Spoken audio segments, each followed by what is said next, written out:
Hi, Only Ones. This is Kathy. Just want to say thank you for tuning in to Are We the Only Ones?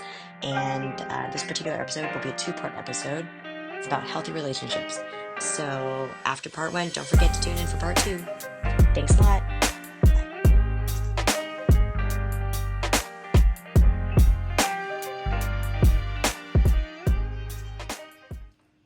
Welcome to Are We the Only Ones? I'm Kathy. Hi, I'm Ray. And today we're going to talk about healthy relationships. Yay! The romantic kind. The romantic kind. Because Lord knows I'm struggling to have a healthy relationship With the government. with the government, with my parents. But let me tell you, I do have one with my mans. You know, that's the thing that's, I don't know if that's consistent. I'm going to say that between you and me, or both of our relationships, we have difficult relationships with our parents, or had, in my case, hadn't had, well, we'll say like, that's easier, you had. Yeah. And then, but we have very good relationships with our spouses. Yeah. And our children. Yes. With, I feel like when I was looking for my partner, I don't want to say that my dad was a bad dad. He grew up without a father figure because his dad was killed at a re-education camp, quote unquote, re-education camp, and he was a refugee. And I feel like he's like very quiet and hands off. Like for him, being a good dad and a good husband was always about being able to provide financially. And I will say he did show up to every single like soccer game that my brothers had. He never missed any of that. But he was not very like emotionally open. So when I was looking for a partner, I was looking for somebody that was a little bit of a different direction than what I saw like between my parents. Okay. Yeah. What about you? Oh, I was definitely different. That was like the easiest compass was like go the opposite direction of whatever that was going on there. Yeah. But it was so funny. I was so blatantly like about that life, not being in what I was raised in, like not emulating that marriage, that I would say that straight up to my dad, and he'd be like so offended. I was like, oh, I would never marry anybody like you. And if I remember, my mom was like, your dad is so upset. He's so offended that you said that to him. I was like, but he knows. He set it up like, how could any woman want to be in this relationship? Like, completely. Like, but me, I am. No, she complained too. Yeah. It was so controlling. It was so controlling. But for her, it was like an act of service, I felt like. Being a Catholic, act of sacrifice. Being in that particular generation, she was born in 1952. So it's like very much ride or die for a man. That's literally what happened to her. I mean, she even said it. She's like, I just can't have him go in and me not go in too, and then me come out. And I was like, but what? Like, you know, like what? Yeah. And it was like so conditioned. I could tell, even though she knew it was wrong, it was just the conditioning of her generation at that time. Like everything, almost your like entire identity you are is who nothing you're married without to. your man. That is it. That's so sad. And then my dad came from like a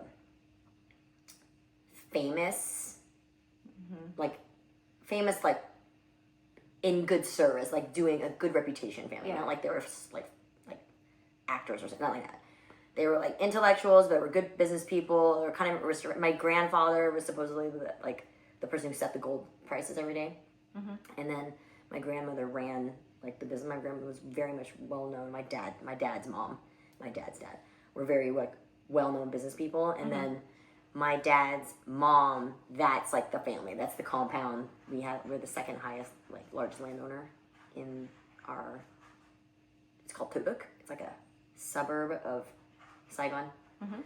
And so, and then my uncle, who is the youngest of them, of my great uncle, he married the woman whose family was the largest landowner of that same area. So combined, right? Keeping it all together. Yeah. So but they're the ones that end up with two temples, and they became monks. Yeah. And then they had kids and everything, and then became monks, and then they have temples, and that's where my mom's ashes are at one of the temples there. Oh, So then I have like this strong extended family, super tight, they're all very well respected, and we have like an air of like no smoking, no drinking, no gambling in my family is like hardcore. Except for you. I'm like definitely Are you the black sheep outlet. Yeah. Is so not.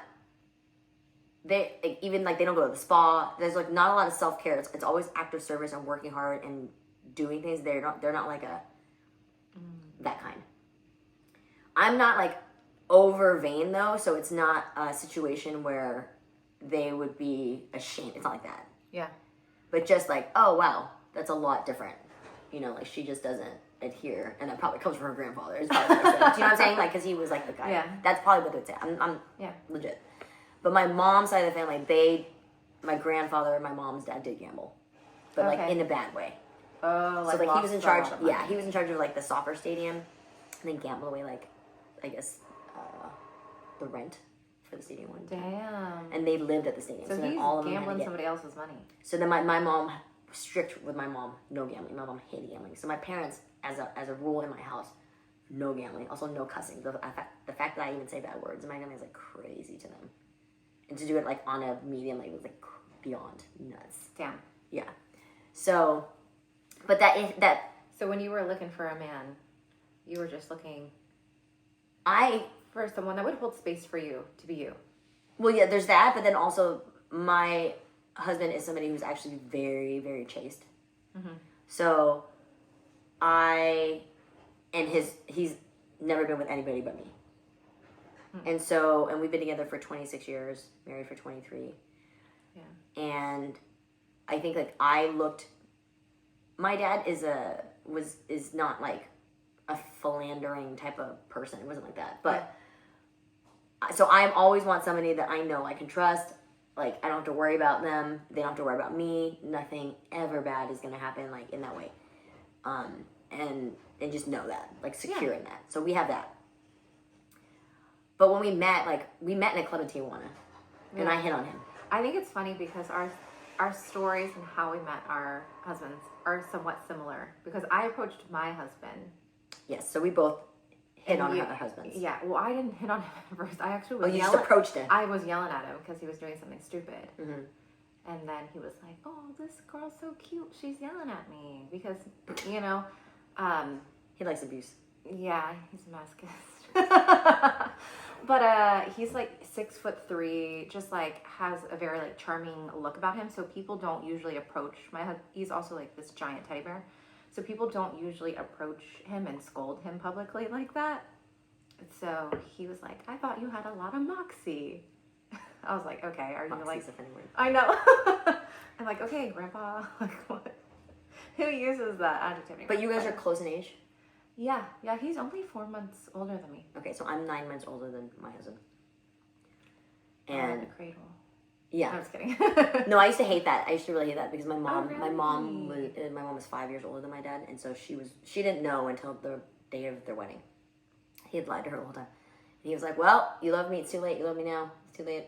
And he came from a good family, and like, you know, like it was like my dad's side of the family, like there's books that are written, and then they're referenced in these books as like this great family that you could always rely on to always be honest and all that stuff. So we had like generations of To be cool honest, stuff. as he lied about his age. I know that's why they always say my grandfather was anything that's bad Yeah. comes from him, because he was like a possible like opium kingpin. There's like a crazy story of him. Wow. So we don't know. Like there was another story. Okay, this is not healthy. I'm talking about my grandparents on my dad's side, not healthy relationship, but this is the contrast. One time, my dad's sister was telling me about a story that my mom and her were in my mom's salon in Los Altos, and it was not busy. And they were all reminiscing about back in the day in Vietnam. And this one person who happened to be working at the salon at the time starts reminiscing about this party that she went to that was like a 4-story restaurant, super glamorous party for a famous singer in Vietnam who's being, and it was her birthday, and it was being thrown by her like rich boyfriend. And it was like down to like the gifts on each chair was like 555 cigarettes, and they had like cognac as their alcohol, Remy Martin cognac, and it was like high end wedding banquet food before a birthday. So, and everybody dressed really high, like they were fancy, and then they said the boyfriend's name, and they're like, "Wait, what?" And it was my dad's dad. Yeah. So my mom and my aunt, because that's her dad, start laughing like, this money, right? Like, because it was my grandmother's money. It was my grandmother's side of the family that made all the money. And he was using it for his And girl. he used it for all his mistresses and all shit like that. Yeah. To the point, like, he did this big-ass party that, like, 30 years later, in a totally different country, this girl who had attended this party is now reminiscing about this party, only to find out the boss, the owner of the salon she works at, that's the father-in-law. Oh my God, right? So in that side, it's like, there's like, but he was also known as a really smart guy. Really smart guy. Really handsome, really like, had a lot of charm, had a lot of younger, well, this is what, I understand what happened. My grand/great uncles, it's the same. So when your grandmother's brothers, so they were best friends with him, and they thought it would be great to like introduce their best friend to their sister in a union. And my grandfather in the beginning was very loyal to her and everything, but he had to go do a lot of like public events because of his role.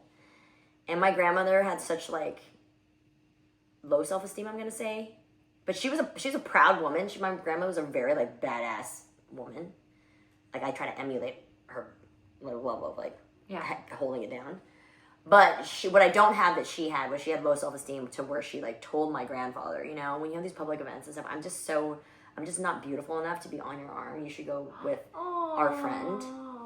And so then she had a good-looking friend of theirs apparently and then they ended up having an affair. And then he just started having affairs. Like he just started, and it was like unleashed a monster. Like he just couldn't. So then my dad remembers being like 3 years old, and my grandfather like coming home. And my grandmother was like, "You need to stay home and help like take care of these kids. Your kids." And he was all drunk and fucked him. He's like, "Fine, then I'll kill this kid." And then he's chasing. My dad remembers like being chased around and hiding under tables. And getting away.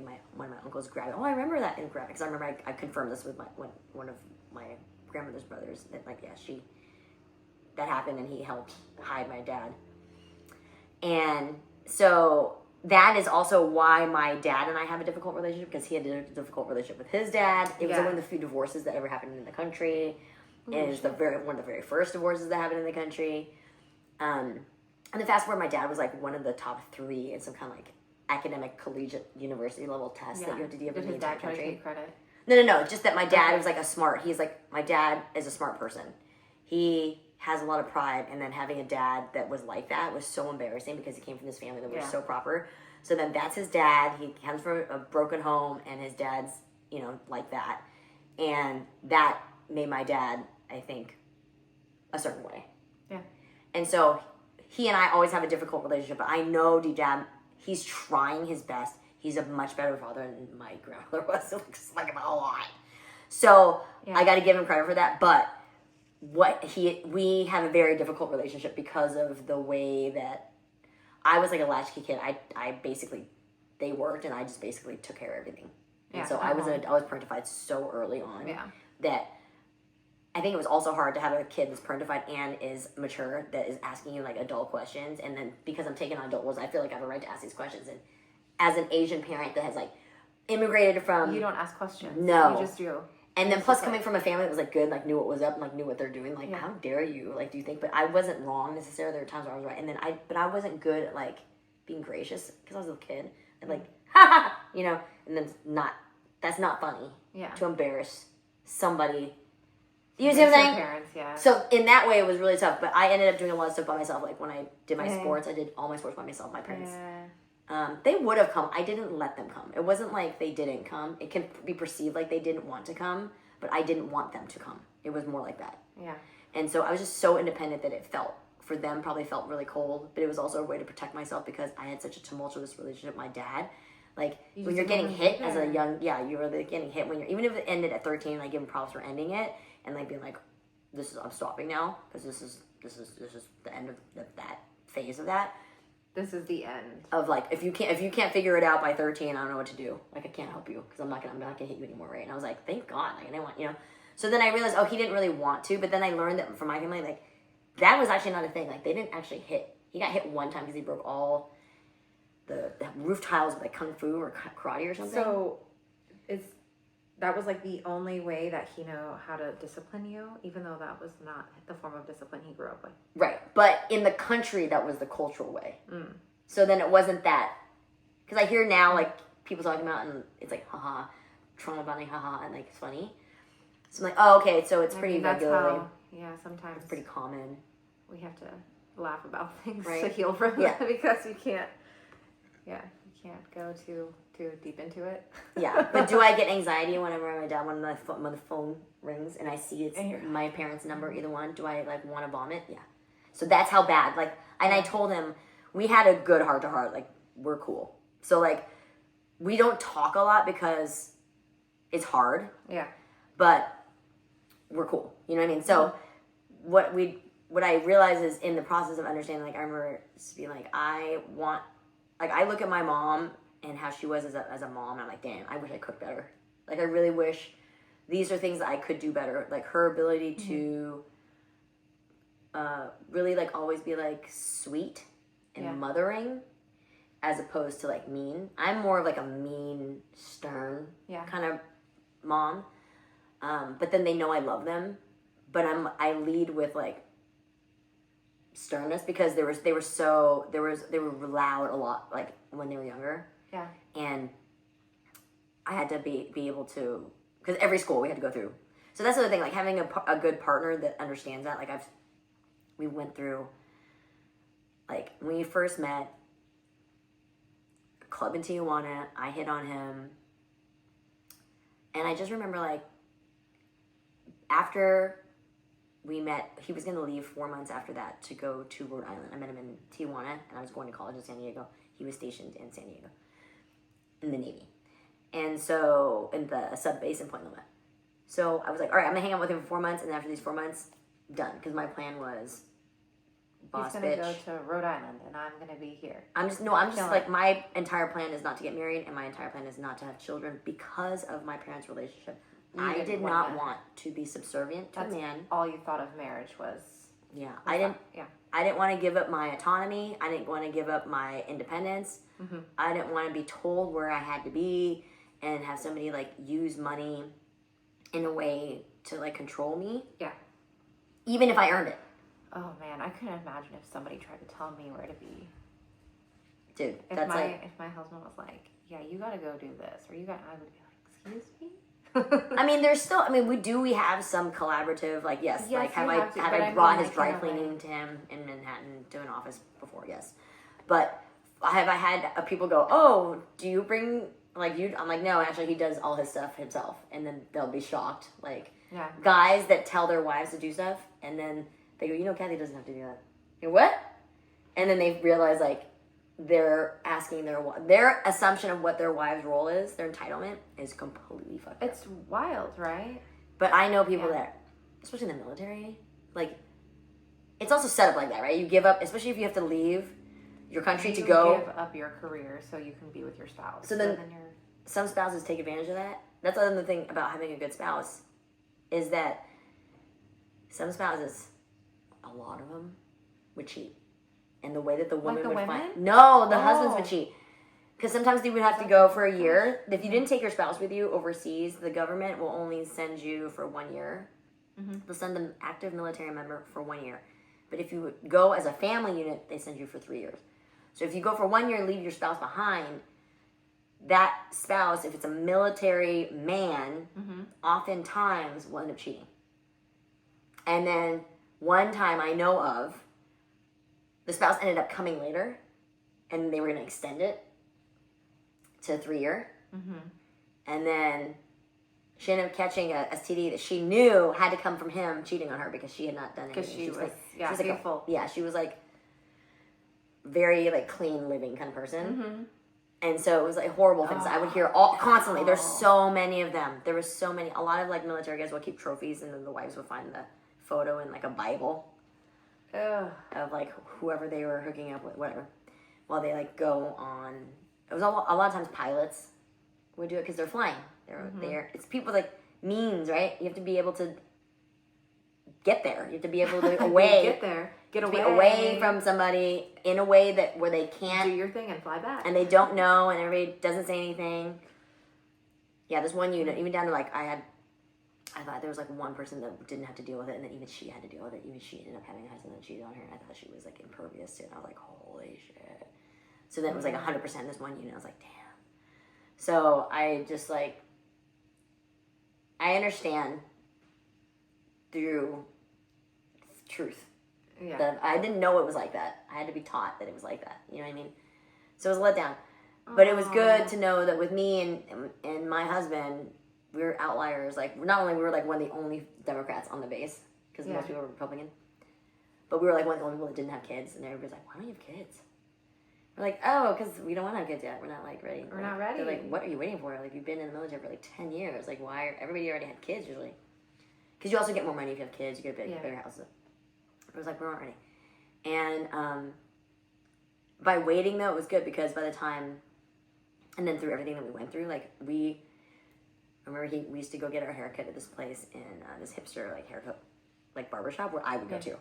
Because I can get my cut, like, with clippers. And his barber, he had, like, a sad story with his wife, with, like, a loss. Aww. And they couldn't make it through that. They were together for 5 years, couldn't make it through that. Broke up. I know Prince and he had his first baby. I think it was also couldn't make it. So like, of course I understand why a couple would not make it through that, but we always made it through everything, through all the things that have happened, all the crazy stuff. Me and him that have had crazy things happen. Yeah, we made it through together. The key to that is knowing. Yeah, what do you think is like that magical connection that you know that no matter what, you can get through anything and make it to the other side? I think I was not looking for someone as much as I was like investing in myself. Yeah. I think when you're looking for somebody, that's when you don't find the right partner. When you are investing in yourself, you're seeking fulfillment from somebody else. You're just not paying attention to yourself. Like, if you make yourself somebody that other people don't want to ever lose or don't want to see with someone else, that's how you secure somebody that won't act out. Now, he was naturally like that anyway, but that's how I would have behaved anyway, and I just figured, well, that would be how, if somebody's going to come into my life, I'm going to be just who I am, and then they're going to want me the way I am and not want me to be with anybody else. As opposed, and then hopefully they'll be good and ready and like, or if they're not like, let's say, successful or whatever, but there's like potential where I can see they're a good person, and I, like, if you believe and you help guide, they're not like, they're open to criticism, understanding how to grow, recognizing when they're wrong, and being willing to make a change. If they can do all those things and they're more fun than being single, you have a good chance. Now you just got to make it through the first like 3 years of where it's easy. The like, oh, it's butterflies. Oh, they're hot. Oh, you're like hooking up all the time. Oh, whatever. It's fun. After 3 years, and then traveling together, you'll start to realize like, oh, I hate this about him, or I hate this about her. Right. But I love them anyway. And then you have to notice all the things you hate, and then eventually all the things you hate, you start to love the things that you hate about that person. That's when you know you're in it for the long haul. Because you have to hate the crustiest, crummiest, nastiest part of another person to be able to be with them for the rest of your life. I feel like I see a lot of people who try to force things. When I'm like, why are you two trying to force it when obviously it's not, you know? Like, because it's society not meant to be, you know? Like makes them feel like if they're not with somebody, they're not valuable. Yeah, and I'm like, there's always going to be somebody out there who's going to be willing to compromise on whatever issue you guys are butting heads about. Like, not to say that you shouldn't make compromises in your relationship, because that's all, about relationships. But we had friends when we were younger that the girl was like very, very, very, very adamant that her fiance/husband wouldn't go to a strip club, all of these things. And then, he wanted to go to a strip club. So he would just lie and say he was hanging out with the boys. Go to a strip club. And I'm like, why are you staying, like, why would you have a girlfriend who doesn't want you to go to a strip club if you're a guy who wants to go to a strip club? Because there are girls out there who will be like, oh yeah, so, I'll go with you. There are girls out there who don't care. I had 2 friends in the military, women, who went to strip clubs with their husband. And loved to go to strip clubs. Yes, there are girls out there like that. I don't. It's like, why? I've never actually been to a strip club.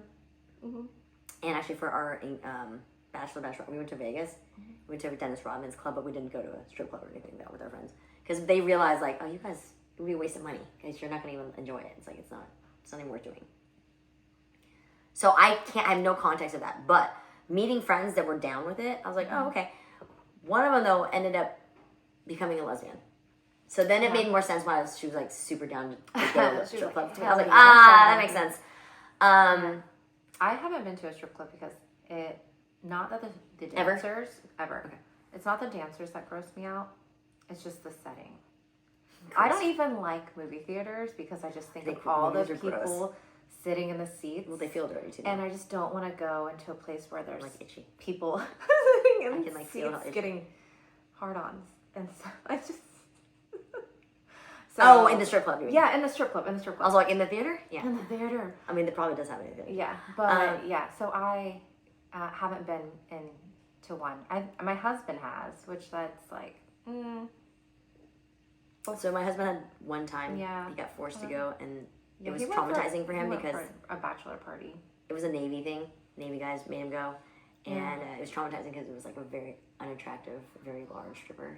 And he's just not even into that anyway, into strippers and women doing that. Like we go on a cruise, if there's like a woman with a bathing suit on, like he's like uncomfortable.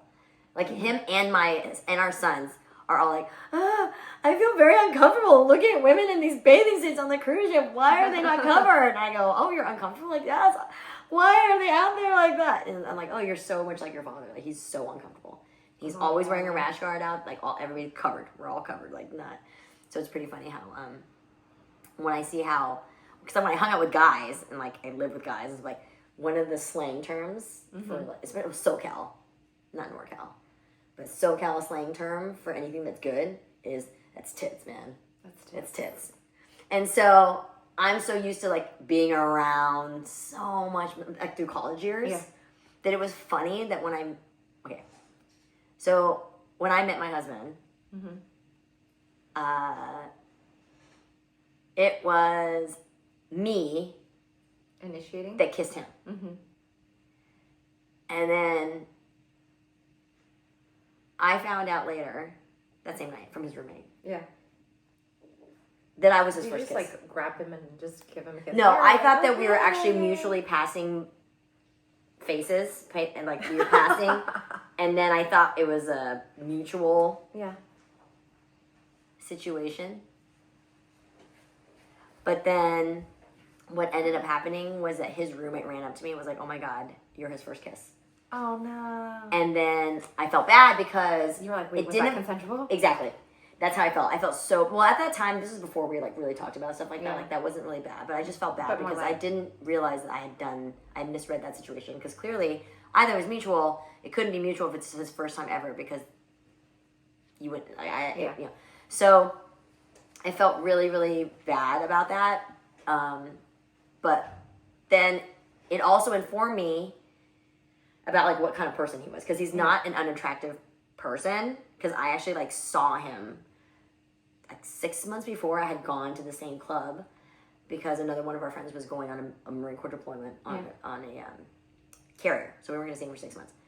And so we were going, he's like, this is where I want to go before I go. Like when I'm gone for 6 months, let's go to Mexico to Tijuana. Let's go to Club Safari. We're like, okay.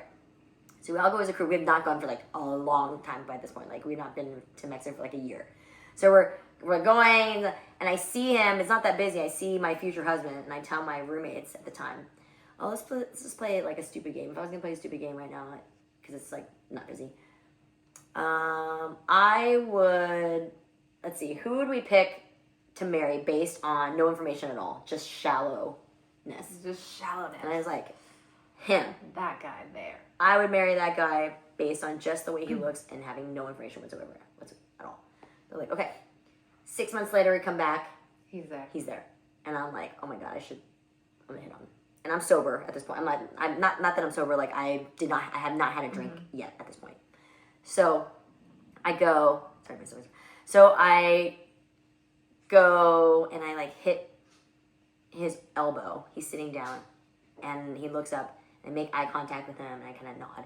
And then he's in the middle of taking a drink and then he nods at me and I disappear into the dance floor. And I'm short, so I disappear into the dance floor. Yeah. And then I can look up and see him looking at me. Like, oh, where'd you go? So I'm like, oh, cool, he's interested. So then I loop back around and he's like looking for me and I show up over his shoulder while he's sitting. I go, what's the matter, you don't like to dance? And he goes, there's no one to dance with. Do you want to dance? I was like, right on. So I grab... Right on. Yeah, so I grab his hand and then we go out to the dance floor. Yeah. And then we're dancing all night.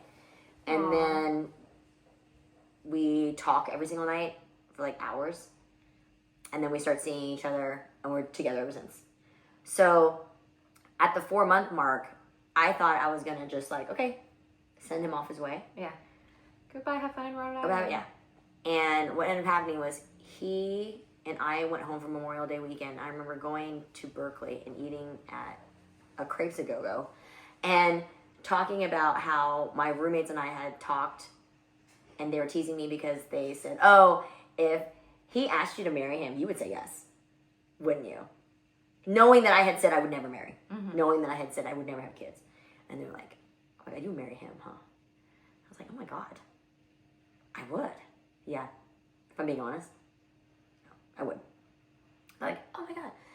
So then, fast forward, we're sitting here having this Crepes A Go-Go Memorial Day weekend in Berkeley, and I go, oh, I had this funny conversation the other day, and I tell him the conversation.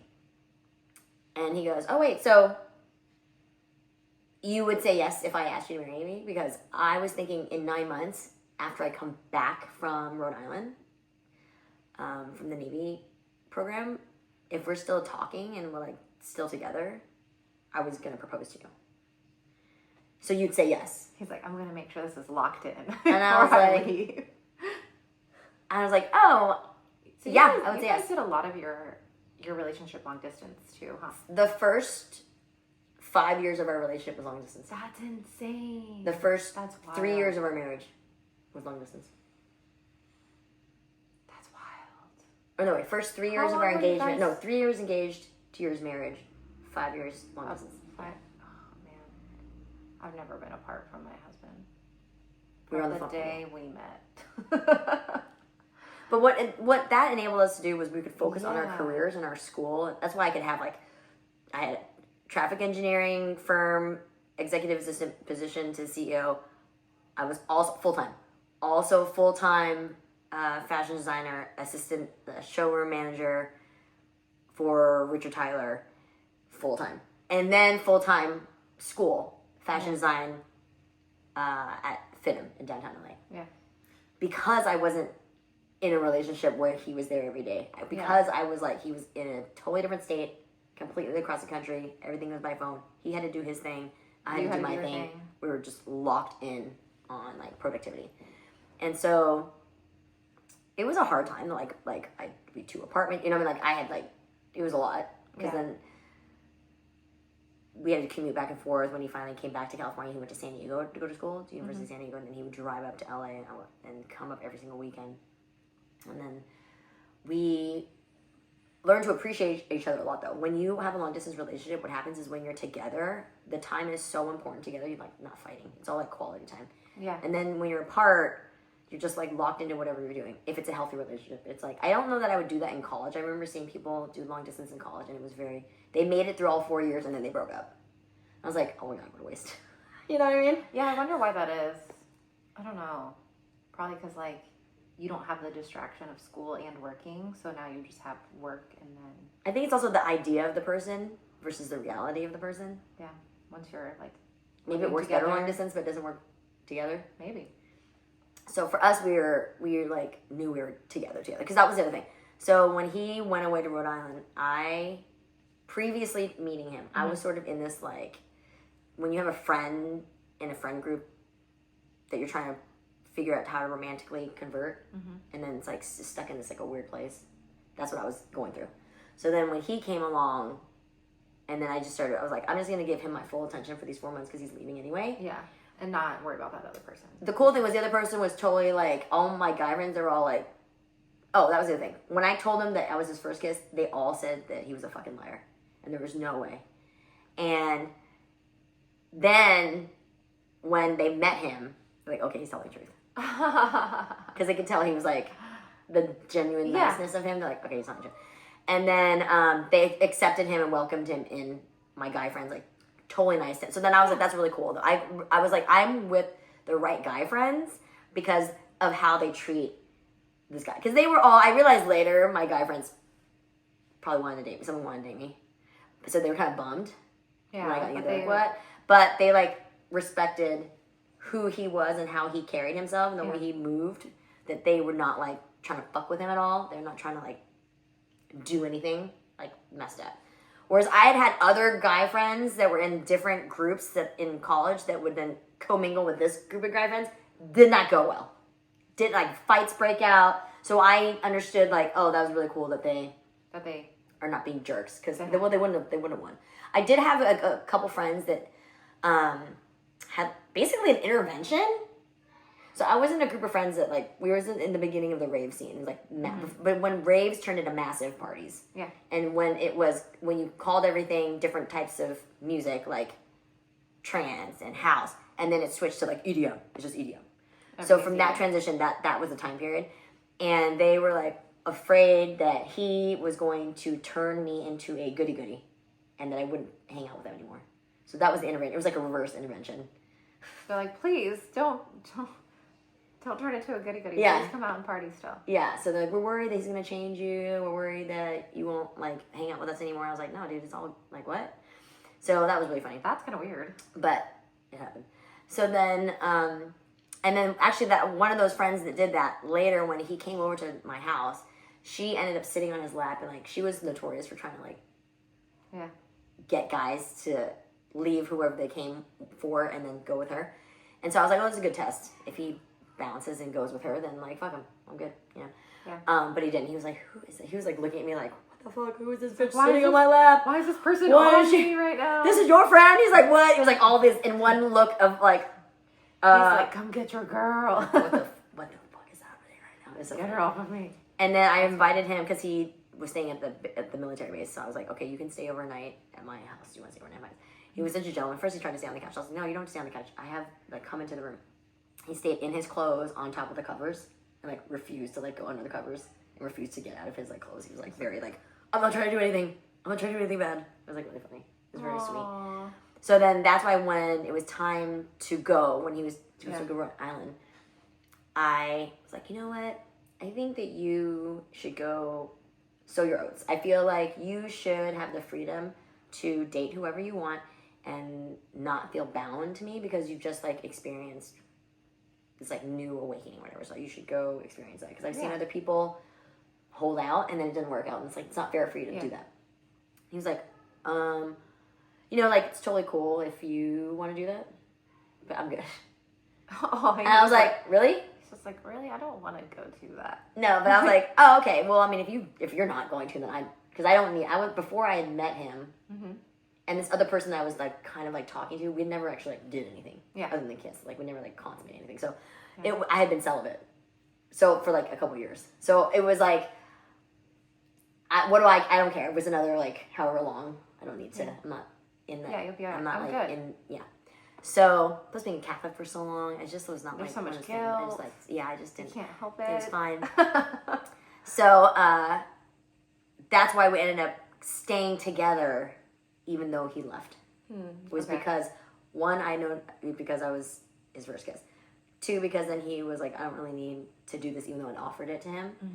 And three, that he was willing to, like, let me do it. So I was like, okay, this is gonna work. This is all the markings of a good partner, long-term spouse, mental fortitude, discipline. You know what I mean? Yeah. And so that was how I realized like it was good, and after we just. So I think focused it's on interesting because with you have a very good head on your shoulders, so you were like checking things. You're like, okay, this makes sense. For me, I had to learn how to be a good partner for my husband, because I had only seen the relationship between my parents. So for me, I had to like learn what was like normal or what was like unhealthy, because I feel like my mom was the more controlling one in the household. I can see that. And my dad's like super laid back. And so, yeah, I had to learn how to like rein myself in and be like, okay, what is the whole point of me asking this or feeling this way? And does it have to do more with myself than with my husband? Because my husband, I feel like he's got such a good head on his shoulders. He was raised in a family where like his mom is just she's so kind, she's so respectful. And then he's kind of seen his dad, who is a little bit more like self-centered and very focused on doing what he wants to do. Okay. And he's seen his mom get upset because she wasn't treated the way that she deserves. Pretty much. I know one time when he was, I think like 14 to 16, somewhere in that age range, she sat him down and was like, hey, how would you feel if we got a divorce? And he kind of was like, I don't care. They ended up staying together ultimately, but for him, I think when he's, more when he was dating, he was thinking about like how he wants to treat a woman based off of like how he saw his mother being treated. That's nice. Which I was like, thank God I stumbled into him in an alley, because that's how we met. Because I don't know how else we would have, gotten to know each other. But I just think there's a balance of, and your husband's kind of the same way, where like he kind of had a strong female figure in his life that kind of like. But it was like a negative vibe. So more of a negative same like he wouldn't want to be married to like his grandmother on his mom's side adored her. She was a Democrat. She was a badass. She used to like carry a shotgun. She could like wheel it. She had bears on her property. They would come up on black bears and stuff. Yeah. And but she did not raise his mom, because his mom was given up for adoption because his grandmother was like a Catholic and was a teen, and her mom his great grandmother forced the adoption. Oh, so she sent her to one of those like places where like you go in pregnant, you come out not pregnant kind of thing. I don't know exactly what happened with that. And then later, just out of weird coincidence and fate, his mom was like on a call with like an insurance company and got like the person that was on the call had the same last name, and then it was like, do you know this person? And it was like, yeah, it was like somebody related, like close. Yeah. And then that's how they reconnected. Oh damn. So she wasn't raised. She was actually raised by a colonel on the Air Force. In the Air Force, she was like a little princess on an Air Force base in Japan. So she actually had that experience, but she didn't talk to any of those family members. It did not end well. A lot of like abuse in that household and stuff like that. So I also understand why she's the way she is, because she went through some stuff. Yeah.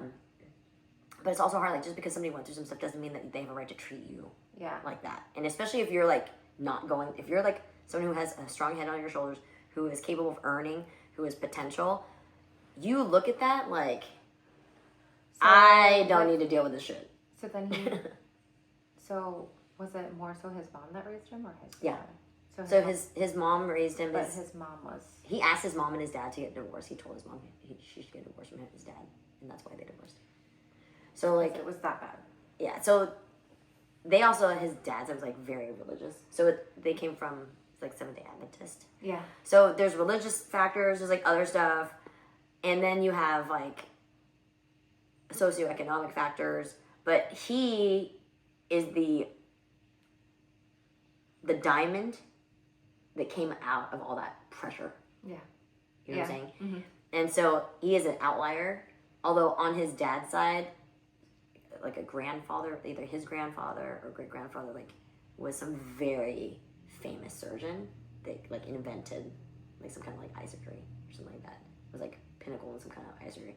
So That's there crazy. is like some genius Yeah. Right, that runs through that. I'm like, okay, that's where he gets his like ability, his like crazy ability to do so much. Like he's just like kicks ass at a lot of stuff. It's not that it comes easy. Like he works really hard. Yeah. But that where is this drive coming from? Where is the intellect coming from? Like it's coming from because there's also so many examples of people that did not have the ambition and drive. So it's like how does that get cultivated when you're not in that environment? And not only that, when I went to visit, nobody in that entire town had that. No.